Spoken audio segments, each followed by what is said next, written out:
நம்ம லாஸ்ட் கிளாஸ்ல இந்தியாவோட எக்கனாமி பத்தி ஒரு growth டேட்டா பார்த்தோம். அது ஞாபகம் இருக்கா? அதாவது உலக அளவில் இருக்கிற மற்ற கண்ட்ரீஸை விட இந்தியாவோட எக்கனாமி ஜிடிபி growth வந்து அடுத்த ஒரு 5 இயர்ஸ் வந்து சூப்பரா growth ஆகும். அதாவது வருஷம் அட்லீஸ்ட் ஒரு 7% growth வந்து இந்தியாவோட எக்கனாமி இருக்குன்னு பார்த்தா ஞாபகம் இருக்கா?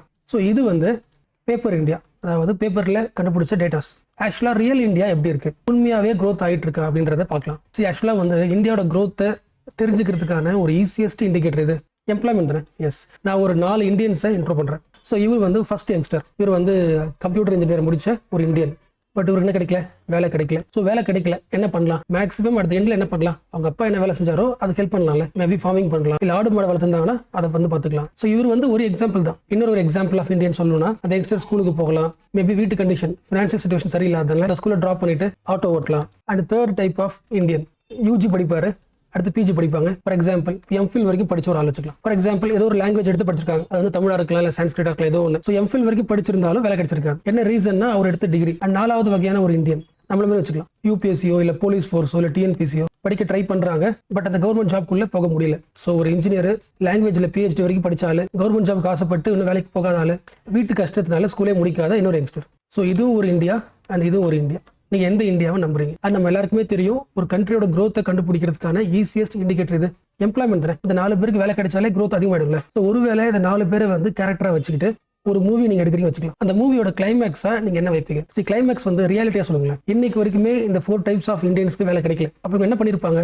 ஏதோ ஒரு ஜாப்ல ஜாயின் பண்ணிருப்பாங்க. அண்ட் தனக்கு பிடிச்ச ஜாப் கிடைக்கலன்னு சொல்லிட்டு சோஷியல் மீடியாவில் நிறைய போஸ்ட் போடலாமா? மேபி சோஷியல் மீடியாவில் தனித்தனியா இருக்கிறவங்க என்ன பண்ணலாம், ஒரு ஃப்ரெண்ட்ஸா உருவாக்கலாம், ஒன்னா சேர்ந்து போராடலாம், அவங்க ஊர் எம்எல்ஏ கிட்ட இந்த ப்ராப்ளம் வந்து அட்ரஸ் பண்ணலாம், பிரஸ்ல பேசலாம். ஆக்சுவலா பார்த்தா ரியாலிட்டியில இது எல்லாமே நடந்துட்டு இருக்கு. எவ்வளவும் ட்ரை பண்ணியும் ஒரு பாசிட்டிவ் ரிசல்ட் கிடைக்கலனா கிளைமேக்ஸ் என்ன பண்ணலாம்? நம்ம 4 பேரோட பிரச்சனை வந்து நம்ம பிரச்சனை கிடையாது, நம்மள மாதிரி இந்தியா முழுக்க நிறைய பேர் இருக்காங்க. ஸோ இந்த விஷயத்த ஒட்டுமொத்த மக்களுக்கு தெரிய வைக்கணும். ஸோ ஒட்டுமொத்த இந்தியாவுக்கும் இதை பத்தி கவனத்தை செலுத்தணும்னா என்ன பண்ணலாம்? பார்லிமெண்ட்டுக்குள்ள போகலாம். பார்லிமெண்ட் மீட்டிங் நடந்துட்டு இருக்கும்போது உள்ள போய் என்ன பண்ணலாம்? ஸ்லோகன் சொல்லலாம். எங்களுக்கு நாங்கள் செய்யற வேலை பிடிக்கல, இந்தியாவில் அன்எம்ப்ளாய்மெண்ட் ரொம்ப அதிகமாயிட்டு இருக்கு அப்படின்னு ஒரு பெரிய ப்ரொடெஸ்ட் பண்ணலாம்ல. ஏன்னா கன்ஸ் எல்லாம் தூக்க முடியாது, நாம எம்எல்ஏ எல்லாம் ஆகுறது ரொம்ப கஷ்டம். ஸோ வாய்ஸ் அவுட் தான் பண்ணுவோம்ல. ஸோ இந்த ஈவெண்ட் தான் போன வாரம் பார்த்துருப்போம்ல, நியூஸ்ல வந்துச்சுல. பார்லிமெண்ட்டுக்குள்ள 2 பேர் உள்ள போயிட்டாங்க. ஆக்சுவலா 4 பேர் 2 பேர் உள்ள போயிட்டு ஒரு புகையை போட்டுட்டு அன்எம்ப்ளாய்மெண்ட் பத்தி கத்திருக்காங்க. அண்ட் வெளியே இருந்து 2 பேர் என்ன பண்றாங்க? ஸ்லோகன் சொல்றாங்க. ஸோ எது வந்து உண்மை? இந்தியாவோட 7% growth இல்ல அன்எம்ப்ளாய்மெண்ட்? இன்னைக்கு சென்டர் பேஜ் ஆர்டிகல்ல இந்த ஸ்டாண்ட் பக்கம் ஒரு ஆர்டிகல் வந்திருக்கு. அந்த headline படிங்களேன். Unemployment remains a concern for post-pandemic. The security breach in the parliament has put the focus on the employment situation in the country. Actually article பார்க்கறது தான் பெருசா இருக்கு. அவங்க கொடுத்த பாயிண்ட்ஸ் வந்து 2-3 பாயிண்ட் தான். அதை மட்டும் பார்க்கலாம். Center for Monitoring the Indian Economy. சிம்பிளா சொல்லலாம் CMIன்னு சொல்லலாமா? எஸ். இந்த இன்ஸ்டிடியூஷன் என்ன பண்றாங்கன்னா, இந்தியாவில் எம்ப்ளாய்மெண்ட் எப்படி இருக்குன்னு சொல்லிட்டு இந்தியாவில் இருக்கிற எல்லா முக்கியமான இண்டிகேட்டர்ஸ் எல்லாத்தையும் அனலைஸ் பண்ணிட்டு ஒரு கன்க்ளூஷன் சொல்றாங்க. அதை பார்க்கலாம். ஃபார் எக்ஸாம்பிள் இந்தியாவில் வந்து ஒரு 100 பேர் இருக்காங்கன்னா அதுல 39 பேர் தான் ஒர்க் பண்ணவே இன்ட்ரெஸ்ட் ஆசைப்படுறாங்க. அதாவது லேபர் ஃபோர்ஸ்ல, இந்தியாவோட லேபர் ஃபோர்ஸ்ல பார்ட்டிசிபேட் பண்றதுக்கு 39 பேர் தான், 100ல பேர் தான் இன்ட்ரெஸ்டடாக இருக்காங்க. ஸோ இந்தியாவுடைய லேபர் ஃபோர்ஸ் பார்ட்டிசிபேஷன் ரேட் 39.5% தான் இருக்குன்னு சொல்றாங்க.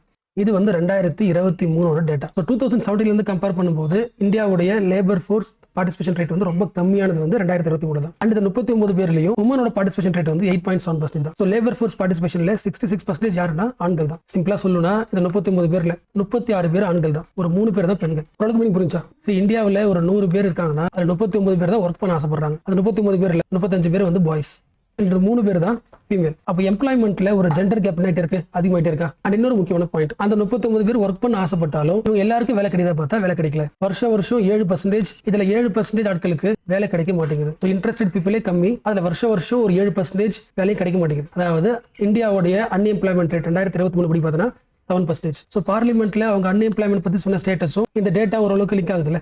பட் இந்த ஹெட்டிங் படிங்களேன், the unemployment rate in India is at its lowest level in the 6 years. So கடைசி 6 வருஷத்துல 2023 தான் அன்எம்ப்ளாய்மெண்ட் ரொம்ப கம்மியா இருக்கு. அதாவது நிறைய பேருக்கு வேலை வாய்ப்பு கிடைச்சிச்சு. அண்ட் அது மட்டும் இல்லாமல் unprecedented increase in the participation of womens in Indian work force. அந்த எம்ப்ளாய்மெண்ட்ல ஜெண்டர் கேப் இருக்குல்ல, அது குறைஞ்சிட்டே இருக்கு. நிறைய பெண்களுக்கு வேலை கிடைக்குது. ஸோ இந்த பாயிண்ட் ஆஃப் வியூ வந்து நம்ம கவர்மெண்டோட பாயிண்ட் ஆஃப் வியூ. ஸோ இந்த 2 ஸ்டேட்மெண்ட்ல எந்த ஸ்டேட்மெண்ட் கரெக்ட் அப்படின்னு நீங்க முடிவு எடுக்கிறதுக்கு நிறைய ஆர்டிகல்ஸ் படிக்கணும். அண்ட் ஆக்சுவலா பாத்தீங்கன்னா நீங்க இந்த இன்சிடென்ட் நடக்கிறதுக்கு முன்னாடியே லாஸ்ட் ஒரு 4 months செப்டம்பர், அக்டோபர், நவம்பர் ஃபுல்லாவே அன்எம்ப்ளாய்மெண்ட் பத்தி நிறைய ஆர்டிகல்ஸ் பேப்பர்ல வந்திருக்கு. மினிமம் ஒரு 10 ஆர்டிகல்ஸ் வந்திருக்கு. நான் ஃப்ரீ டைம் கிடைச்சதுன்னா இந்த 10 ஆர்டிகலையும் படிச்சுட்டு இன்னொரு வீடியோ ஷேர் பண்றேன்.